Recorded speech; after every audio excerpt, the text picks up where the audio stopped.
Hey there, Scorpio Sun, Scorpio Moon, Scorpio Rising. It's May from Moon Directed. Welcome to my channel.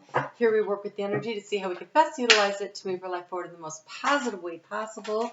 Today we are going to talk about the energy of the week of November 2nd through November 8th, 2020. We are just coming off of that big old full moon, blue moon, super moon that happened in your sign. Oh, before I forget, happy birthday to you. I hope that you are having a great solar return and that that full moon helped you to release the things that you needed to in order to make next year so much better for you, because that was what it was there for. And I mean, that was a big, huge gift wrapped up in a bow, and it may not have felt like it. I'm thinking that this is one of those things where you have to remember that life happens for you and not to you, but there is a gift in it for you. So look for the gift. Take a deep breath and feel your stress. It's really crazy. All right. So, do me a favor. I'm going to get you some cards here and get started. While I'm doing that, would you please hit the thumbs up? And if you have not subscribed, I would love for you to be a new subscriber. And you can hit the notification bell and you'll know when I upload videos. I'm back to doing weekly by the sign videos. They'll be coming out on Mondays. Whoa.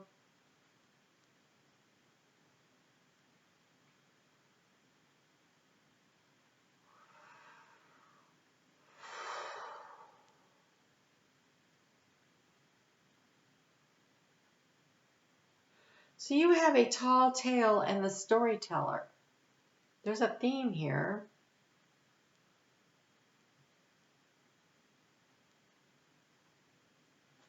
So a tall tale is either, it's somebody, and it could be you or somebody in your life that is not being completely honest with you. It's Pinocchio.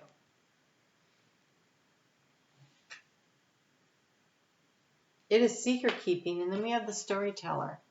But look, it's an open book. And the key is being an open book. Also, with that feather there and the ink there, the inkwell there, and all the stars around it, I feel like I really want to say to you, do some automatic writing, do some journaling. Just sit down and start writing things. And also the story that you tell yourself creates the life ahead. Like right now, for everybody that's true, but it's your solar return. So what story are you going to tell yourself? Are you going to hang on to misconceptions from the past, or, you know, you might have been right, you might have been wrong. It doesn't really matter. Like, you get to start, it's a whole new book, it's a whole new chapter, and the key here is that you get to write it. Like, it feels like the blank page, you get to start. And almost like any of the dark deceptions of the past, with that full moon, because look, this is night and this definitely feels like daytime, right? And so that full moon, if you released, oh gosh, and that was in your 7th house of partnership, if you released any of the negative stories that you told yourself about relationships, or that other people have told you about yourself in relationships, right? The ones where they say you're not good enough, you're not worthy enough, you're not special enough, the ones where you say those things to yourself, those are the worst ones. The ones that we tell ourselves that are not true.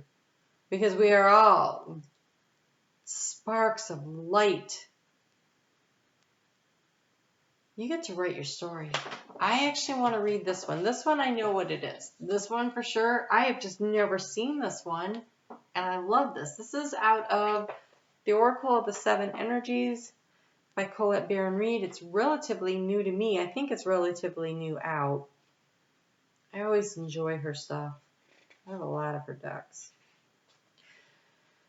The storyteller. Identify positive self-definition.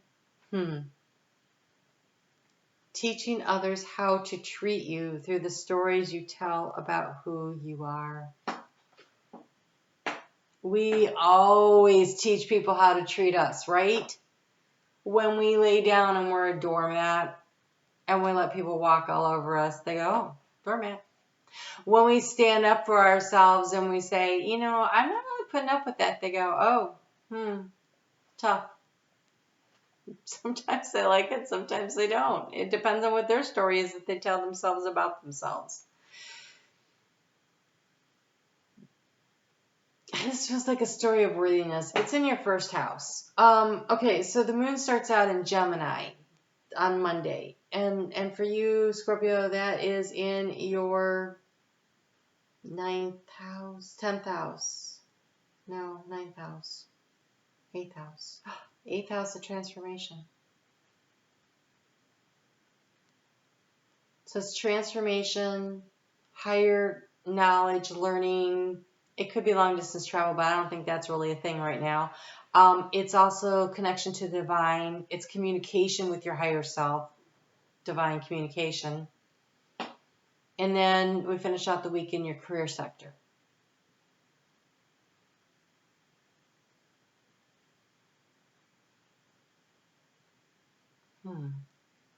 So let's just say, for instance, you got a bad job review.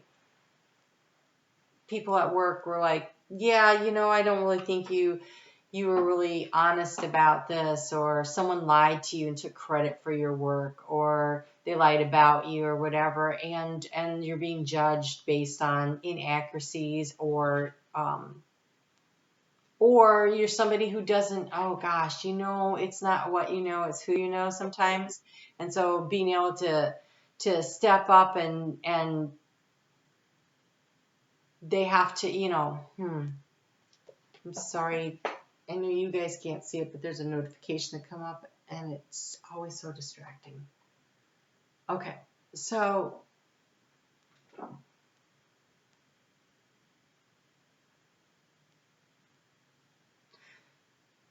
here's the thing. You may be starting a new job, a new career, a new opportunity. You may be going in for a job interview.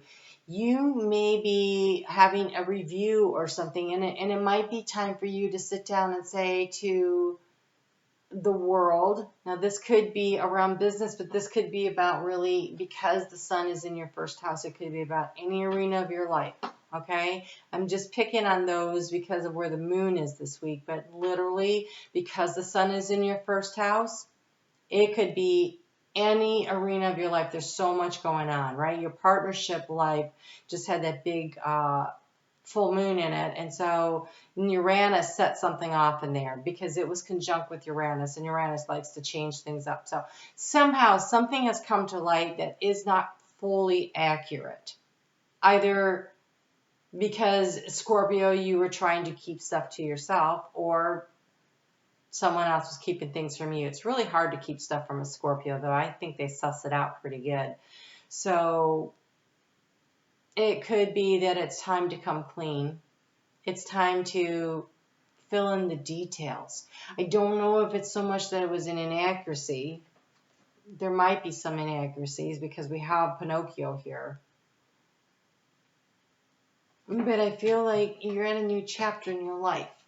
And you get to decide, just like everybody does. We're all at a new chapter. But I think for you, Scorpio, with this card coming out, they're really pressing this home. You're at a new chapter. And the key for you is to be more of an open book and to tell people who you are.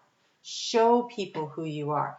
Don't allow them to fill in the blanks, because they may fill it in with false information, either from other people or from... So sometimes, we fill things in. Like, if we don't have all the information, our own life experiences will say, oh, well, that's probably because of this, this, or this, that's like that. But that may not even be anything like what it really is. And so I would say, in the arena of your life where you want to create a whole new world for yourself, it starts with you writing the book and the story of who you are. That song by Annette Beningfield, I Am Unwritten, it's one of my favorite theme songs. You're unwritten right now, and you get to tell the real story of who you are, because that's the key to success, is being more of an open book. Wow. Okay, so on Tuesday, Mercury stations direct in Gemini. And so again, this is that 8th house of transformation, but Gemini is all about communication.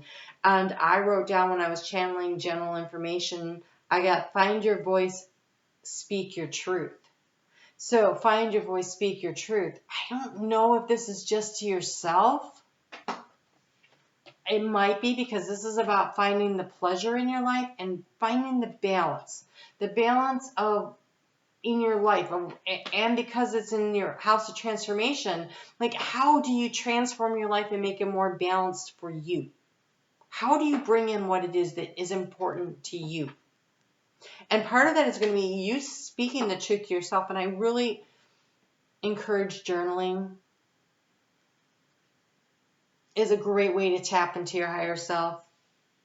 But even if you're just deep in thought and you're thinking a lot,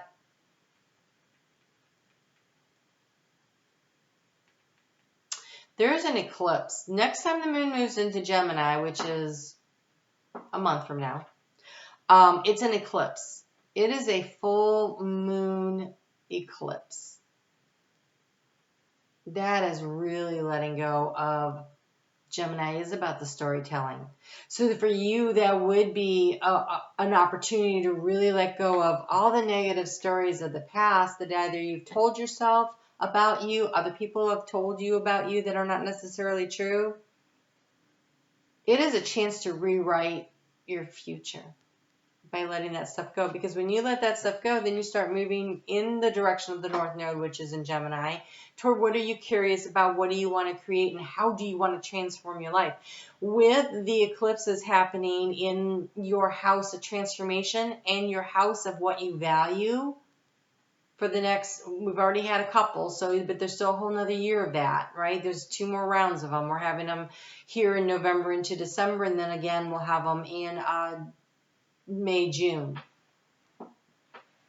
This is an opportunity to really transform what it is you value, self-esteem, self-worth, self-confidence, the stories you tell yourself. How do you transition through this energy? Wow. Big stuff. All right, let's get some more information on that, but wow, that was a lot. I wanted to do 12-minute videos and we're at 12. So, I haven't at 12 yet.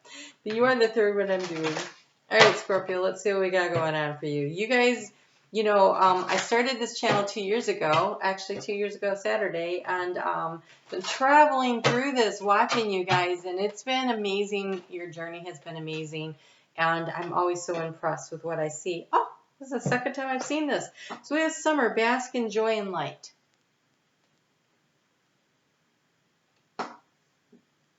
Find the sweetness in your life. I know it's a summer, and for some of you it is summer, and I'm super jealous, by the way. For some of you, it'll take until the summer for you to really find the sweetness and the joy in the life. And that makes a lot of sense when you consider that that's when the new moon eclipse in Gemini will be happening in your 8th house of transformation. Honeybees work really hard, and they work in conjunction with others to store up, to create. So with this in your house of money, right? Because 2nd house is also your money, and 8th house is other people's money. So there could have something to do with the need to, in order to bring the sweetness and the joy in your life, you know, what's going on with you financially. Okay. On Wednesday at 4:45 p.m. Eastern Standard Time, because we had to change the clocks.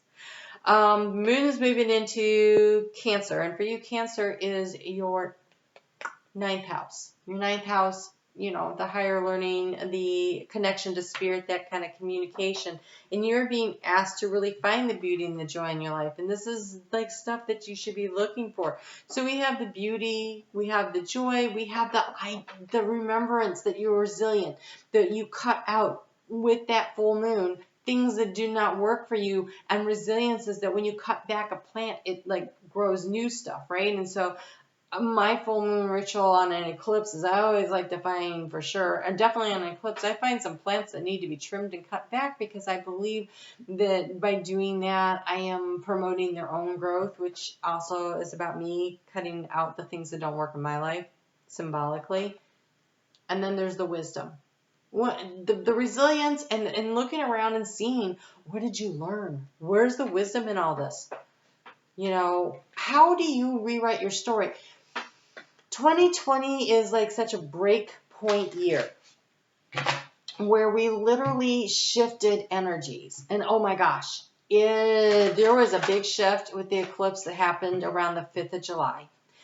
And then there was another big shift around that full moon. No, I would say it was the new moon. The new moon in Libra. That week, there was some raucous energy and things were really shifting. And so we are leaving behind the past. We are moving, okay, into a new decade, into a new age. We are moving into the age of Aquarius in December when Saturn and Jupiter move into Aquarius at 0 degrees on the solstice. And then by the time Pluto gets there in a couple of years, we will be full on into the age of Aquarius. So we're like in the doorway, lining up, moving through. And it is a new dimension. It is a new eon. It's a new age. It's a new everything. So you get to write a new story. And so whatever your story was before, what you don't like about it, don't put it in this one. Right? Write yourself the new one. Ooh. So you have in the light of the moon. A full moon can shine light on what you have been resisting. This can be anything from your fears to your soul's beauty. That eclipse was huge. I want to take a clarifier on that.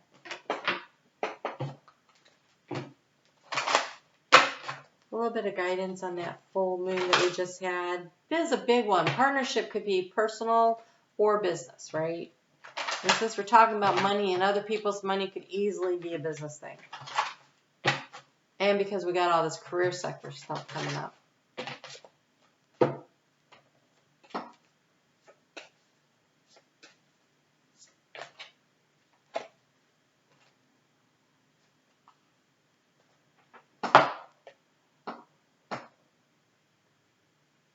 So, what is this new story that you want to create for yourself? Because you have be bold and make the first move, and you are good enough.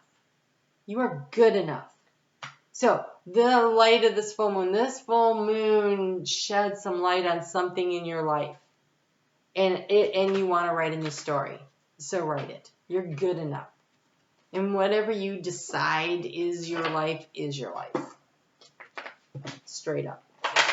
Okay, so what I wrote for the moon in Cancer was this is an opportunity to feel into what really works for you over the course of Wednesday evening through Friday night. And also pick your dreams.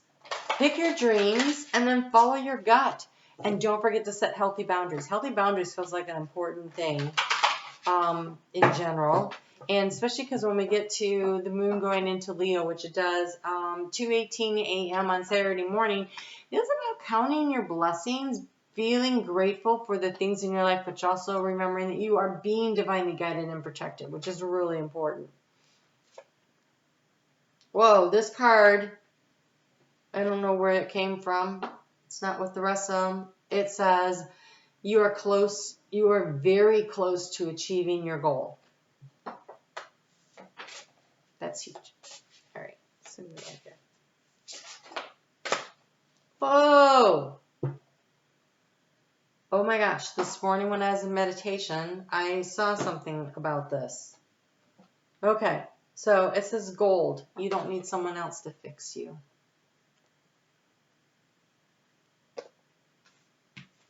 You write your own story. So what she has here is a cup. And the cup is cracked. And actually what I saw in meditation was a heart. And since this is a green cup, I'm going with that. So what I saw in my meditation this morning was this heart. And this heart was green, like emerald. And it had all of the, or jade maybe, but it was porcelain. It was made out of porcelain. And porcelain can crack. And back ages, eons ago, the way they fix porcelain, and they may still do this, is they used gold. They pour gold in and they put the pieces together, and as the gold would cool and harden, then it would hold the pieces of the porcelain in place. And this heart had a lot of gold in it. And I thought, oh, it's a heart of gold. It is a heart that has been scratched and broken and cracked multiple times. But self-love, self-value, self-worth, the solar plexus stuff, that second house stuff, that is the gold that fills the cracks in the heart. So unless you love yourself, you can't really open yourself up and be an open book, right? This is I'm not worthy, I'm not good enough, I have to make up shit and tell people lies so that they'll like me and accept me. And this is, I am an open book, and I'm writing my own story, and my story is I am worthy. I am worthy of love. I'm good enough, right? I am good enough. And this, whatever it is that you want, be bold and make the first move and go for it. That's a lot. That's a lot for 1 week. But you know what, Scorpio, it's your birthday. And the sun is shining on you, and there's a lot of energy going on around you. And as you wrap up your birthday month, you're going to have an eclipse following hot on its heels in your 8th house of transformation. So this is a great time to be pouring the gold into the cracks in your heart and you know, healing yourself. You are good enough. You just have to believe in it. Time to write your own story. All right. I will see you back here on Monday. I am back to doing the weeklies this way. Please hit the thumbs up and subscribe. I would love it to hit the notification bell. And until then, you guys take really good care of yourselves and know that with all the cracks in your heart, it just takes gold. You have a heart of gold. It's nothing bad there, right? All right, you guys take care. We'll talk soon.